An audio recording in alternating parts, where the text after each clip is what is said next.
Հոգեբանորեն պետք է լուրջ նախապատրաստվել այստեղ մտնելու համար։ Սվետլանա Խաչյանը Սարգսաշենի գյուղական բուժմանկաբարձական կետում աշխատում է արդեն 20 տարի, բայց երբեք աշխատավայրում այսքան զգույշ չի քայլել։ 2 տարուց ավելի է, ինչ փտած ու վթարային է բուժկետի հատակը։ Յուրաքանչյուր այցելու անվնաս դուրս գալուց ուրախանում է, կես լուրջ, կես կատակ պատմում է Սվետլանան։ Больные сюда вообще боятся зайти. Հիվանդները վախենում են մտնել այստեղ, հատկապես երեխաների հետ։ Դրա համար հիմնականում գալիս են իմ տուն։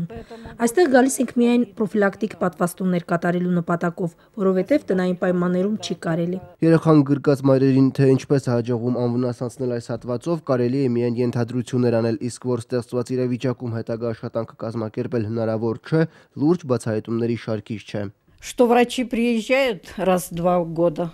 вести здесь прием. Տարին 2 անգամ բժիշկներ են այցելում, բայց ընդունելություն կատարում են գյուղապետարանում, որովհետև այստեղ հնարավոր չէ։ Սվետլանան առ այսօր սպասում է համայնքապետարանի, շրջանի ղեկավարության եւ առողջապահության նախարարության օգնությանը։ Համայնքապետն անզոր ուսերն է թոթվում, երբ հարցն առնչվում է համագյուղական շաբաթօրյակի տեսքով խնդրին ժամանակավոր լուծում տալուն։ Ավելի զարմանալի եւ մտահոգիչ է, երբ խնդիրը բուժմանկաբարձական կետի վարիչի վստահեցմամբ արդեն 2 տարի ներկայացվում է համապատասխան օղակներում, բայց այդպես էլ լուծում չի տրվում։ Все об этой проблеме знают, но никаких мер не принимают.